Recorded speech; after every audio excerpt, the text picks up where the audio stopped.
Viewers, എല്ലാവർക്കും ദിജോസ് വേൾഡിൻ്റെ പുതിയൊരു വീഡിയോയിലേക്ക് സ്വാഗതം. ഇന്നത്തെ വീഡിയോയിലുള്ളത് ഒരു സക്സസ് സ്റ്റോറിയാണ് കേട്ടോ. കുറേ അധികം നാളുകൾക്ക് മുമ്പ് നമ്മുടെ ചാനലിൽ ഒരു വീഡിയോ ചെയ്തിട്ടുണ്ടായിരുന്നു. പീരിയഡ്സിൻ്റെ ഡേ 1 മുതൽ പീരിയഡ്സിൻ്റെ ലാസ്റ്റ് ഡേ വരെ നമ്മൾ ഫോളോ ചെയ്യേണ്ട എല്ലാ കാര്യങ്ങളെയും ഉൾപ്പെടുത്തിക്കൊണ്ട്, അതായത് യൂട്രസ് ക്ലിയർ ആവാൻ, പീരിയഡ്സിൻ്റെ സമയത്ത് മൊത്തത്തിൽ ഫ്ലോ പോയി യൂട്രസ് ക്ലിയർ ആവാൻ, ഫുള്ളായിട്ട് എൻഡോമെട്രിയം ഷെഡ് ആവാൻ, അതുപോലെ എഗ്ഗ് വളരാൻ, എഗ്ഗ് നന്നായിട്ട് മെച്ചുവർ ആകാൻ, എൻഡോമെട്രിയം തിക്കണാകാൻ, പ്രൊജസ്ട്രോൺ കൂടാൻ, ഇംപ്ലാന്റേഷൻ നടക്കാൻ, അങ്ങനെ എല്ലാ കാര്യങ്ങളും ഉൾപ്പെടുത്തിക്കൊണ്ട് ഒരു വീഡിയോ നമ്മുടെ ചാനലിൽ ക്രിയേറ്റ് ചെയ്തിട്ടുണ്ടായിരുന്നു. അത് ഫോളോ ചെയ്തിട്ട് ഒരുപാട് പേര് ഇതിനോടകം കൺസീവ് ആയിട്ടുണ്ട് കേട്ടോ. അപ്പോൾ അതിൻ്റെ ഒരു സക്സസ് സ്റ്റോറിയാണ് ഇന്ന് പറയുന്നത്. ആ കുട്ടിയുടെ 9th വെഡ്ഡിങ് ആനിവേഴ്സറിയാണ് ഇന്നത്. ആ മെയിൽ അയച്ച ദിവസം എന്ന് പറയുന്നത്. ആ ദിവസത്തിൽ തന്നെ പോസിറ്റീവ് കിട്ടിയെന്ന് പറഞ്ഞിട്ടുണ്ടായിരുന്നു ആ ചേച്ചി. ഇനി ഹെൽത്തി പ്രഗ്നൻസി ആകാനായിട്ട് നമുക്ക് പ്രാർത്ഥിക്കാം. ആരോഗ്യമായസോടുകൂടി കുഞ്ഞിനെ കിട്ടാനായിട്ട് നമുക്ക് പ്രാർത്ഥിക്കാം. അപ്പോൾ ആ ചേച്ചി എന്തൊക്കെയാണ് ഫോളോ ചെയ്തതെന്ന് നമുക്ക് നോക്കാം. വീഡിയോ നമുക്ക് സ്റ്റാർട്ട് ചെയ്യാം. ഇന്നത്തെ വീഡിയോ എന്ന് പറയുന്നത് പ്രഗ്നൻസി ട്രൈ ചെയ്യുന്ന, ഇത് കേട്ടുകൊണ്ടിരിക്കുന്ന നിങ്ങൾക്ക് എല്ലാവർക്കും 100% യൂസ്ഫുൾ ആയിട്ടുള്ള ഒരു വീഡിയോ ആണ്. അതുകൊണ്ട് തന്നെ ഞാൻ തുടക്കം മുതലേ പറയാം, ഈ വീഡിയോ തുടക്കം മുതൽ അവസാനം വരെ നിങ്ങളെല്ലാവരും കേൾക്കുക. ഇന്നത്തെ വീഡിയോയിൽ ഞാൻ ഡിസ്കസ് ചെയ്യുന്നത് പീരിയഡ്സിൻ്റെ ഫസ്റ്റ് ഡേ മുതൽ നമുക്ക് അടുത്ത പീരിയഡ്സ് ഡേ വരെ എന്തെല്ലാം കാര്യങ്ങൾ നമ്മൾ ശ്രദ്ധിച്ചു കഴിഞ്ഞ് കഴിഞ്ഞാൽ നമുക്ക് പ്രഗ്നൻ്റ് ആകാം എന്നുള്ള വിഷയത്തെ പറ്റിയിട്ടാണ്. ഓരോ സ്റ്റേജും ഞാൻ കൃത്യമായിട്ട് പറയുന്നുണ്ട്. പീരിയഡ്സിൻ്റെ സമയത്ത് നിങ്ങൾ എന്ത് ചെയ്യണം, ഓവുലേഷൻ്റെ സമയത്ത് നിങ്ങൾ എന്ത് ചെയ്യണം, ഓവുലേഷൻ കഴിഞ്ഞിട്ട് നിങ്ങൾ എന്ത് ചെയ്യണം, ഇങ്ങനെയുള്ള എല്ലാ കാര്യങ്ങളും ഞാൻ കൃത്യമായിട്ട് പറയുന്നത് കൊണ്ട് നിങ്ങൾ ഈ വീഡിയോ സ്കിപ്പ് ചെയ്യാതെ കേൾക്കാം കേട്ടോ. അപ്പോൾ നമുക്ക് സമയം കളയാതെ വീഡിയോ സ്റ്റാർട്ട് ചെയ്യാം. പീരിയഡ്സിൻ്റെ സമയത്ത് നമുക്ക് എപ്പോഴാണോ പീരിയഡ്സ് തുടങ്ങുന്നത് ആ ഒരു ഡേറ്റിനെയാണ് നമ്മൾ ഡേ 1 എന്ന് കൺസിഡർ ചെയ്യുന്നത്. ഈ ഡേ 1 നമുക്ക് ബ്ലീഡിങ് തുടങ്ങുന്ന ദിവസത്തിനെ വേണം നിങ്ങൾ ഡേ 1 ആയിട്ട് കൺസിഡർ ചെയ്യാനായിട്ട്. സ്പോട്ടിങ് തുടങ്ങുന്ന ദിവസത്തിനെ നിങ്ങൾ ഡേ 1 ആയിട്ട് കൺസിഡർ ചെയ്യരുത്. സെക്കൻഡ് ഡേയിൽ നമുക്ക് ഫ്ലോ കുറച്ച് കൂടുതലായിട്ടുണ്ടാകും. ഫസ്റ്റ് ഡേയിൽ നമുക്ക് ജസ്റ്റ് സ്പോട്ടിങ്ങും മൈൽഡായിട്ടുള്ളൊരു ബ്ലീഡിങ് മാത്രമായിരിക്കും നമുക്ക് ഉണ്ടാകുന്നത്. അതിനുശേഷം സെക്കൻഡ് ഡേ മുതലായിരിക്കും നമുക്ക് ബ്ലീഡിങ് സ്റ്റാർട്ട് ചെയ്യുന്നത്.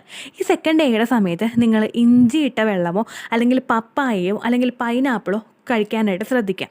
കാരണം എന്താണെന്ന് വെച്ച് കഴിഞ്ഞാൽ, ഈ ഇഞ്ചി ചതച്ചിട്ട് നമ്മൾ വെള്ളം തിളപ്പിച്ച് കുടിക്കുന്നതും അതുപോലെ പപ്പായ കഴിക്കുന്നതും അതുപോലെ പൈനാപ്പിൾ കഴിക്കുന്നതും നമ്മുടെ യൂട്രസിലുണ്ടാകുന്ന ആ പീരിയഡ്സിൻ്റെ ആ സമയത്തുണ്ടായിട്ടുള്ള ബ്ലഡ് കംപ്ലീറ്റ് ആയിട്ട് പുറത്ത് പോയിട്ട് നമ്മുടെ യൂട്രസ് ഒന്ന് ശുദ്ധീകരിക്കുന്നതിന് ഇത് സഹായിക്കുന്നു. ഈ യൂട്രസിൽ ബ്ലഡ് കെട്ടിക്കിടക്കുന്നത് കൊണ്ടാണ് നമുക്ക് ഇടയ്ക്കിടയ്ക്ക് സ്പോട്ടിങ്ങും അതുപോലെ ബ്ലീഡിങ്ങും ഒക്കെ മിഡ് സൈക്കിൾ ബ്ലീഡിങ് പോലെ നമുക്ക് ഉണ്ടാകാനായിട്ട് കാരണമാവുന്നത്. അതൊന്ന് പ്രിവെൻറ്റ് ചെയ്യാനായിട്ട്, നമ്മുടെ യൂട്രസ് ഒന്ന് ക്ലീൻ ആക്കാനായിട്ടും, വയറ് കഴുകുക എന്ന് പറയില്ലേ, നമ്മുടെ യൂട്രസ് ഒന്ന് ക്ലീൻ ആക്കാനായിട്ട് ഈ ഒരു പ്രവർത്തനം നമ്മളെ സഹായിക്കുന്നു. അപ്പോൾ പീരിയഡ്സിൻ്റെ സെക്കൻഡ് ഡേ നിങ്ങൾക്ക് കൂടുതലായിട്ട് ബ്ലീഡിങ് ഉണ്ടാവുന്ന ആ ഒരു സെക്കൻഡ് ഡേ ഇഞ്ചി തിളപ്പിച്ചിട്ട് വെള്ളം കുടിക്കാനോ അതല്ലെങ്കിൽ പപ്പായ കഴിക്കാനോ പൈനാപ്പിൾ കഴിക്കാനായിട്ടോ നിങ്ങൾ ശ്രദ്ധിക്കുക. അതിനുശേഷം പീരിയഡ്സിൻ്റെ 3rd ഡേ മുതലാണ് നമ്മുടെ ഓവുലേഷൻ പ്രോസസ്സ് സ്റ്റാർട്ട് ചെയ്യുന്നത് എന്ന് എല്ലാവർക്കും തന്നെ അറിയാമല്ലോ അല്ലേ. ഒരു കൂട്ടം ഫോളിക്കിൾസ് ആ ഒരു ഓവുലേഷന് വേണ്ടിയിട്ട് പാർട്ടിസിപ്പേറ്റ് ചെയ്യാനായിട്ട് തയ്യാറാകുന്നത് ആ ഒരു പീരിയഡ്സിൻ്റെ 3rd ഡേ മുതലാണ്. അപ്പോൾ പീരിയഡ്സിൻ്റെ 3rd ഡേ മുതൽ നമ്മൾ ചെയ്യുന്ന ഓരോ കാര്യങ്ങളും അഫക്റ്റ് ചെയ്യുന്നത് നമ്മുടെ ഓവുലേഷനെയാണ്. അപ്പോൾ നമുക്ക് പീരിയഡ്സിൻ്റെ 3rd ഡേ മുതൽ എന്തെല്ലാം ശ്രദ്ധിക്കാമെന്ന് നോക്കാം. പീരിയഡ്സിൻ്റെ ആ ഒരു 3rd ഡേ അല്ലെങ്കിൽ ഒരു ഫസ്റ്റ് ഡേ മുതലൊക്കെ നമുക്ക് ഫോളോ ചെയ്യാൻ കഴിയുന്ന ഒരു കാര്യമാണ് സീഡ് സൈക്ലിംഗ് എന്ന് പറയുന്നത്. നമ്മുടെ ഓവറീസിലോട്ടുള്ള ബ്ലഡ് സർക്കുലേഷൻ ഇൻക്രീസ് ചെയ്യുന്നതിന് ഇത് സഹായിക്കുന്നു. നമ്മളിലുണ്ടാകുന്ന ഹോർമോണൽ ഇംബാലൻസ് മാറ്റുന്നതിന് ഇത് സഹായിക്കുന്നു. സാധാരണയായിട്ട് സീഡ് സൈക്ലിങ്ങിന് ഉപയോഗിക്കുന്ന സീഡുള്ള ബ്ലഡ് സർക്കുലേഷൻ ഇൻക്രീസ് ചെയ്യും. ബ്ലഡ് സർക്കുലേഷൻ ഈ ഒരു സമയത്ത് ഓവറീസിലോട്ട് ഇൻക്രീസ് ആയിട്ട് വന്നു കഴിഞ്ഞ് കഴിഞ്ഞാൽ അതുമൂലം ഓവറീസിലോട്ടുള്ള ബ്ലഡ് സർക്കുലേഷൻ ഇൻക്രീസ് ആയി കഴിഞ്ഞ് കഴിഞ്ഞാൽ അതുമൂലം നമ്മുടെ എഗ്ഗിൻ്റെ ഗ്രോത്തും എഗ്ഗിൻ്റെ പ്രൊഡക്ഷനും എഗ്ഗിൻ്റെ ക്വാളിറ്റിയും ഇൻക്രീസ് ചെയ്യുന്നതിന് ഇത് സഹായിക്കും കേട്ടോ. അപ്പോൾ അങ്ങനെയുള്ള കാര്യങ്ങൾ ചെയ്യാനായിട്ട് നിങ്ങൾ ശ്രദ്ധിക്കുക. അടുത്തതായിട്ട് നിങ്ങൾ ശ്രദ്ധിക്കേണ്ടത്, നിങ്ങൾക്ക് ഓവുലേഷൻ നടക്കാൻ വേണ്ടിയിട്ടും ആ ഒരു സമയത്ത് നമ്മുടെ ക്വാളിറ്റി ഉള്ള ഒരു എഗ്ഗ് പ്രൊഡ്യൂസ് ആകാൻ വേണ്ടിയിട്ടും എഗ്ഗിന് ക്വാളിറ്റി കൊടുക്കുന്ന ഭക്ഷണങ്ങൾ കഴിക്കാനായിട്ട് നിങ്ങൾ പ്രത്യേകം ശ്രദ്ധിക്കുക. ഫോർ എക്സാമ്പിൾ നമ്മൾ പറഞ്ഞു കഴിഞ്ഞാൽ അവോക്കാഡോ കഴിക്കുന്നത് നല്ലതാണ്, ഓറഞ്ച് കഴിക്കുന്നത് നല്ലതാണ്, പേരയ്ക്ക കഴിക്കുന്നത് നല്ലതാണ്, നട്ട്സ് കഴിക്കുന്നത് നല്ലതാണ്. ഇങ്ങനെയുള്ള കാര്യങ്ങളൊക്കെ നിങ്ങൾ കഴിക്കാനായിട്ട് ശ്രദ്ധിക്കുക കേട്ടോ. എഗ്ഗിന് എങ്ങനെയാണ് അഡീഷണൽ ക്വാളിറ്റി കൊടുക്കാൻ കഴിയുന്നത് എന്ന് നിങ്ങളാൽ കഴിയുന്ന രീതിക്ക് നിങ്ങൾ ക്വാളിറ്റി കൊടുക്കുക. ഭക്ഷണങ്ങളിൽ ഇതെല്ലാം നിങ്ങളുടെ ഡയറ്റിൽ ഉൾപ്പെടുത്തുക. മൂന്നാമതായിട്ട് നമ്മൾ ശ്രദ്ധിക്കേണ്ട പ്രധാനപ്പെട്ട ഒരു കാര്യമാണ് ക്ലോസ് വാട്ടർ കുടിക്കാനായിട്ട് ശ്രദ്ധിക്കുക. മൂന്നാമത്തെ അല്ല കേട്ടോ, 4ാമത്തെ പോയിൻ്റാണ് കേട്ടോ, സോറി. ഇതിൽ ക്ലോസ് വാട്ടർ കുടിക്കുക എന്ന് പറയുന്നത് നമ്മൾ ഗ്രാമ്പു ഇട്ടിട്ടുള്ള വെള്ളം കുടിക്കുന്നത് നമ്മുടെ ആ ഒരു എഗ്ഗിൻ്റെ ക്വാളിറ്റി ഇമ്പ്രൂവ് ചെയ്യുന്നതിനും നമുക്ക് ഓവുലേഷൻ നടക്കുന്നതിനുമൊക്കെ ഒരുപാട് സഹായിക്കും. അപ്പോൾ ഈ ഒരു ഓവുലേഷൻ നടക്കാൻ വേണ്ടിയിട്ട് ഒരു 3rd ഡേ മുതൽ നിങ്ങൾ ഈ കാര്യങ്ങളൊക്കെ ചെയ്യുന്നത് എന്തുകൊണ്ടും നല്ലതായിരിക്കും കേട്ടോ. അടുത്തത് ഇനി ഓവുലേഷൻ സമയം. ഓവുലേഷനുള്ള ആ ഒരു എക്സാക്റ്റ് ദിവസം നമുക്ക് അടുക്കുന്നതിന് മുൻപായിട്ട് ഒട്ടുമിക്ക സ്ത്രീകളിലും ഉണ്ടാകുന്ന ഒരു ലക്ഷണമാണ് സെർവിക്കൽ മ്യൂക്കസ്. ഈ സെർവിക്കൽ മ്യൂക്കസ് എന്താണെന്ന് വെച്ച് കഴിഞ്ഞാൽ പച്ചമുട്ടയുടെ വെള്ള പോലെയുള്ള ഒരു ഡിസ്ചാർജ് ആയിരിക്കും ഇതുണ്ടാകുന്നത്. വേറൊരു എക്സാമ്പിളായിട്ട് പറഞ്ഞു കഴിഞ്ഞാൽ നമുക്കിപ്പോൾ വെണ്ടയ്ക്ക അരിയില്ലേ, ആ വെണ്ടയ്ക്ക നമ്മൾ അരിയുന്ന ഒരു സമയത്ത് ആ വെണ്ടയ്ക്കയിൽ ഒരു വഴുവഴുപ്പ് ഉണ്ടാകും. ഇത്തരത്തിലുള്ളൊരു വഴുവഴുപ്പായിട്ടുള്ള ഒരു ടെക്സ്ചർ ആയിരിക്കും നമുക്ക് ഉണ്ടാകുന്നത്.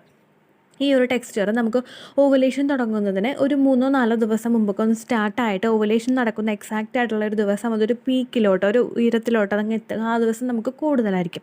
അപ്പോൾ നിങ്ങളൊരു എക്സാക്റ്റ് ആയിട്ടുള്ളൊരു ഓവുലേഷൻ ദിവസം നിങ്ങൾ എത്തി തുടങ്ങിക്കഴിഞ്ഞ് കഴിഞ്ഞാൽ എന്നാണോ നിങ്ങൾക്ക് ഓവുലേഷൻ നടക്കുന്നത് അതിനേക്കാളും ഒരു 3 ദിവസം മുമ്പും ഒരു 2 ദിവസം ശേഷവും നിങ്ങൾ മസ്റ്റായിട്ട് ഫിസിക്കൽ കോൺടാക്റ്റ് ചെയ്യണം. ഇൻ കേസ് നിങ്ങൾക്കൊരു ഓവുലേഷൻ ദിവസം മിസ്സായി പോയിട്ടുണ്ടെങ്കിൽ ബാക്കി 2 ദിവസവും അതുപോലെ തന്നെ അത് കഴിഞ്ഞിട്ട് അതിന് മുമ്പുള്ള 3 ദിവസവും നിങ്ങൾ കോൺടാക്റ്റ് ചെയ്തിട്ടുണ്ടെങ്കിൽ നിങ്ങളുടെ ശരീരത്തിൽ ഹസ്ബൻഡിൻ്റെ സ്പേം എത്തുകയും അതുവഴി നിങ്ങൾക്ക് പ്രഗ്നൻ്റ് ആകാനായിട്ട് സാധിക്കുകയും ചെയ്യും. അതുകൊണ്ടാണ് ഓവുലേഷൻ എക്സാക്റ്റ് ആയിട്ടുള്ള ഒരു ഓവുലേഷൻ ദിവസത്തിന് മുൻപ് തന്നെ നിങ്ങൾ ഫിസിക്കൽ കോൺടാക്റ്റ് ചെയ്ത് തുടങ്ങണമെന്നും അത് കഴിഞ്ഞിട്ടും 1-2 ദിവസം കൂടി നിങ്ങൾ കണ്ടിന്യൂസ് ആയിട്ട് ചെയ്യണമെന്നും പറയുന്നത് അതുകൊണ്ടാണ്. ഇനി നിങ്ങൾക്ക് എല്ലാ ദിവസവും ചെയ്യാൻ പറ്റിയില്ലെങ്കിലും പ്രശ്നമില്ല, ഒന്നിടവിട്ട ദിവസങ്ങളിൽ ഓൾട്ടർനേറ്റീവ് ഡേയ്സിൽ നിങ്ങൾ ചെയ്യാനായിട്ട് ശ്രദ്ധിക്കുക കേട്ടോ.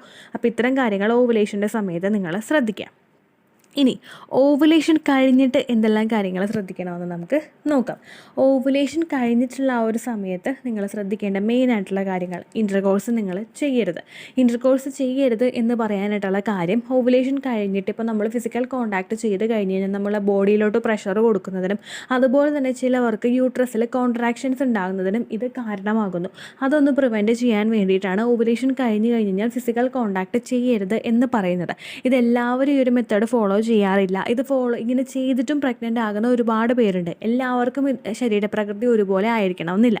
ഒരുപാട് നാളുകളായിട്ട് ഫെർട്ടിലിറ്റി ട്രീറ്റ്മെൻറ്റ് എടുക്കുന്നവരൊക്കെ ഈ ഒരു മെത്തേഡ് ഫോളോ ചെയ്യുന്നത് നല്ലതാണ്. അതായത് ഓവുലേഷൻ കഴിഞ്ഞിട്ട് കോൺടാക്റ്റ് വേണ്ട. ഇനി ജസ്റ്റ് ന്യൂലി മാരീഡ് ആയിട്ടുള്ള കപ്പിൾസ് ആണെങ്കിൽ അവർ ആ ഒരു മെത്തേഡ് ഓപ്റ്റ് ചെയ്യണമെന്നില്ല. കാരണം അവർ ചിലപ്പോൾ ഫസ്റ്റായിട്ട് ട്രൈ ചെയ്ത് തുടങ്ങുന്നേ ഉണ്ടാവുള്ളൂ. അപ്പോൾ നമ്മൾ അപ്പം തന്നെ അത് ശ്രദ്ധിക്കണമെന്നൊരു കാര്യമില്ല. നിങ്ങൾക്ക് ചെയ്യണമെങ്കിൽ ചെയ്യാം. പക്ഷേ ഒരുപാട് നാളുകളായിട്ട് നിങ്ങൾ ട്രൈ ചെയ്യുന്നുണ്ടെങ്കിൽ നിങ്ങൾ ഈ ഒരു കാര്യം കൂടി ശ്രദ്ധിക്കുന്നത് നല്ലതായിരിക്കും. രണ്ടാമതായിട്ട് ശ്രദ്ധിക്കേണ്ടത്, 2 വീലറിലുള്ള യാത്ര നിങ്ങൾ കഴിവതും ഒഴിവാക്കുക. അതുപോലെ തന്നെ ഓട്ടോയിലുള്ള യാത്ര നിങ്ങൾ കഴിവതും ഒഴിവാക്കുക. ബസ്സിലുള്ള സമയത്ത് നമ്മൾ നടുക്കുള്ള സീറ്റുകൾ ഉപയോഗിക്കാനായിട്ട് നിങ്ങൾ പ്രത്യേകം ശ്രദ്ധിക്കുക കേട്ടോ. ലോങ് ട്രാവൽ കഴിവതും നിങ്ങൾ ഒഴിവാക്കാനായിട്ട് ശ്രദ്ധിക്കുക. ഒട്ടും പറ്റുന്നില്ല എങ്കിൽ മാത്രം ഈ ഒരു കാര്യങ്ങൾ നിങ്ങൾ ഫോളോ ചെയ്യുക കേട്ടോ.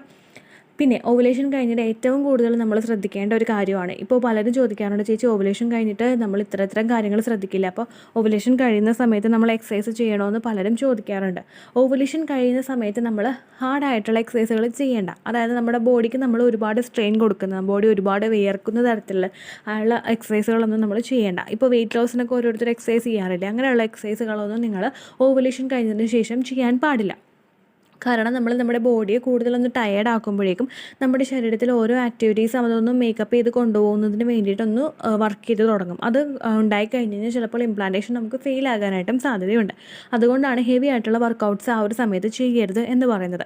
അതിന് മറിച്ച് നേരെ നമ്മൾ ചെയ്യേണ്ടത് നമ്മുടെ യൂട്രസിലോട്ട്, നമ്മുടെ റീപ്രൊഡക്റ്റീവ് സിസ്റ്റത്തിലോട്ടുള്ള ബ്ലഡ് സർക്കുലേഷൻ ഇമ്പ്രൂവ് ചെയ്യുന്ന തരത്തിലുള്ള എക്സസൈസുകൾ നിങ്ങൾ ചെയ്യുക. നേരത്തെ വീഡിയോസിൽ പറഞ്ഞതുപോലെ നമ്മൾ കോബ്ര പോസ് എക്സസൈസ് ചെയ്യുന്നത് നല്ലതാണ്. അതുപോലെ തന്നെ വേറെ എന്തെങ്കിലും പ്രാണായാമം നമ്മൾ ചെയ്യുന്നത് നല്ലതാണ് കേട്ടോ. ഇതെല്ലാം നമ്മൾ ആ ഒരു ബ്ലഡ് സർക്കുലേഷൻ ഇൻക്രീസ് ചെയ്യുന്നതിന് സഹായിക്കും. അതുപോലെ തന്നെ വാക്കിംഗ് നമ്മൾ ചെയ്യുന്നത് നല്ലതാണ്. ഇപ്പോൾ 8 വാക്കിംഗ് ആണെങ്കിൽ നമ്മൾ ഒരുപാട് റഷായിട്ടുള്ള രീതിക്കല്ലാതെ മൈൽഡായിട്ട് നമ്മൾ നടന്ന് ആ ഒരു വാക്കിംഗ് ചെയ്യുന്നത് നല്ലതാണ് കേട്ടോ. അപ്പോൾ ഈ ഒരൊറ്റ വീഡിയോയിലൂടെ നമ്മൾ ഫസ്റ്റ് ആ പീരിയഡ്സിൻ്റെ ഡേ മുതൽ നമ്മുടെ ഇംപ്ലാന്റേഷൻ നടക്കുന്ന സമയം വരെ നമ്മൾ എന്തെല്ലാം കാര്യങ്ങൾ ഫോളോ ചെയ്യണമെന്ന് നിങ്ങൾക്ക് മനസ്സിലായി കാണുമെന്ന് വിശ്വസിക്കുന്നു. അത്തരത്തിലുള്ള എല്ലാ ടോപ്പിക്സും കവർ ചെയ്തിട്ടാണ് ഇന്നത്തെ വീഡിയോ ചെയ്തിട്ടുള്ളത്. കുറച്ച് ലെങ്തി ആയിട്ട് പോയിട്ടുണ്ടാകാം, പക്ഷേ നിങ്ങളത് ഫുള്ളായിട്ട് കാണാനായിട്ട് ശ്രദ്ധിക്കുക കേട്ടോ. ഇത്രയേ ഉള്ളൂ വീഡിയോ. യൂസ്ഫുൾ ആയി കാണുമെന്ന് വിശ്വസിക്കുന്നു. യൂസ്ഫുൾ ആവുന്നുണ്ടെങ്കിൽ ലൈക്ക് ചെയ്യുക, ഫ്രണ്ട്സിനൊക്കെ ഷെയർ ചെയ്ത് കൊടുക്കുക കേട്ടോ. എന്തെങ്കിലും സംശയം ഉണ്ടെങ്കിൽ നിങ്ങൾ കമൻസിൽ ചോദിക്കുക. പണ്ടത്തെ വീഡിയോയ്ക്ക് കമൻസ് ഇടുന്നവർക്ക് റിപ്ലൈ ലഭിക്കുന്നില്ലെങ്കിൽ ലേറ്റസ്റ്റ് ആയിട്ട് ഞാൻ ഏത് വീഡിയോ ആണോ അപ്ലോഡ് ചെയ്യുന്നത് അതിന് താഴെ കമൻറ്റ് ഒന്ന് കോപ്പി പേസ്റ്റ് ചെയ്യാനായിട്ട് ശ്രദ്ധിക്കുക കേട്ടോ. അതുപോലെ ഓവുലേഷൻ ഡേറ്റ് കാൽക്കുലേറ്റ് ചെയ്ത് തരാനായിട്ട് റിക്വസ്റ്റ് ചെയ്യുന്ന ആളുകൾ എത്രയാണോ സൈക്കിൾ ലെങ്ത് അത് മെൻഷൻ ചെയ്യാനായിട്ട് ശ്രദ്ധിക്കുക. സൈക്കിൾ ലെങ്ത് എന്നതുകൊണ്ട് ഉദ്ദേശിച്ചത് ഓരോ മാസവും എത്ര ദിവസം കൂടുമ്പോഴാണോ ബ്ലീഡിങ് വരുന്നത് അതാണ് സൈക്കിൾ ലെങ്ത്. കഴിഞ്ഞ മാസം ഒരു 8-ാം തീയതിയാണ് ബ്ലീഡിങ് ആയതെങ്കിൽ ഈ മാസം 6-ാം തീയതിയാണ് ബ്ലീഡിങ് ആയതെങ്കിൽ കഴിഞ്ഞ മാസം 8-ാം തീയതി മുതൽ ഈ മാസം 6-ാം തീയതി വരെ എത്ര ദിവസമുണ്ടോ അത് കാലണ്ടറിൽ എണ്ണി തിട്ടപ്പെടുന്നതാണ് നിങ്ങളുടെ സൈക്കിൾ ലെങ്ത്.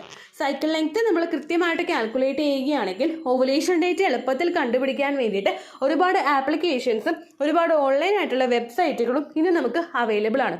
പ്ലേ സ്റ്റോറിൽ പോയിട്ട് ഓൺലൈൻ ഓവുലേഷൻ ട്രാക്കർ എന്ന് ടൈപ്പ് ചെയ്ത് കഴിഞ്ഞാൽ നിങ്ങൾക്ക് അതുമായിട്ട് ബന്ധപ്പെട്ടിട്ടുള്ള ആപ്ലിക്കേഷൻസ് കിട്ടും. അത് പറ്റുന്നില്ല എങ്കിൽ ഗൂഗിളിൽ പോയിട്ട് ഓൺലൈൻ ഓവുലേഷൻ കാൽക്കുലേറ്റർ എന്ന് ടൈപ്പ് ചെയ്ത് കഴിഞ്ഞാൽ അതുമായിട്ട് ബന്ധപ്പെട്ടിട്ടുള്ള വെബ്സൈറ്റുകൾ നിങ്ങൾക്ക് കിട്ടും. അതിൽ നിങ്ങളുടെ ലാസ്റ്റ് മന്തിലെ മെൻസ്ട്രേഷൻ്റെ ഡേറ്റും ഒപ്പം ഞാൻ ഈ പറഞ്ഞ രീതിക്ക് നിങ്ങൾ കാൽക്കുലേറ്റ് ചെയ്യുന്ന സൈക്കിൾ ലെങ്ത്തും എൻ്റർ ചെയ്ത് കൊടുക്കുകയാണെങ്കിൽ നിങ്ങൾക്ക് കൃത്യമായിട്ട് ഓവുലേഷൻ ഡേറ്റ് കണ്ടുപിടിക്കാനായിട്ട് സാധിക്കും. ഫെർട്ടൈൽ ടൈം പീരീഡും നിങ്ങൾക്ക് കിട്ടും. അതായത് എത്ര ദിവസം മുതൽ കോൺടാക്ട് ചെയ്ത് തുടങ്ങിക്കഴിഞ്ഞാൽ നിങ്ങൾ പ്രഗ്നൻ്റ് ആകും എന്നുള്ളൊരു ഡേറ്റും നിങ്ങൾക്ക് പ്രോപ്പറായിട്ട് കിട്ടും കേട്ടോ. ഇത് കാൽക്കുലേറ്റ് ചെയ്യുന്ന സമയത്ത് സൈക്കിൾ ലെങ്ത് കാൽക്കുലേറ്റ് ചെയ്യുന്ന സമയത്ത് നിങ്ങളുടെ ആ ഒരു കലണ്ടറിൽ നോക്കി തന്നെ നിങ്ങൾ കാൽക്കുലേറ്റ് ചെയ്യുക. പല മാസങ്ങളിലും 30-31 ദിവസമുണ്ട്, അതുകൊണ്ടാണ് അങ്ങനെ പറഞ്ഞത്. ഒപ്പം നിങ്ങൾക്ക് ബ്ലീഡിങ് തുടങ്ങിയ ദിവസത്തിന് വേണം നിങ്ങൾ ഡേ 1 ആയിട്ട് എടുക്കാൻ വേണ്ടിയിട്ട്. സ്പോട്ടിങ് തുടങ്ങിയ ദിവസത്തിനെ, അതായത് ചെറുതായിട്ട് ഡിസ്ചാർജ് പോയി തുടങ്ങിയ ദിവസത്തിനെ നിങ്ങൾ കൺസിഡർ ചെയ്യേണ്ട ആവശ്യം ഇല്ല കേട്ടോ. അപ്പോൾ ഇത്രയേ ഉള്ളൂ വീഡിയോ. അടുത്തൊരു വീഡിയോ ആയിട്ട് നമുക്ക് വീണ്ടും കാണാം. ബൈ.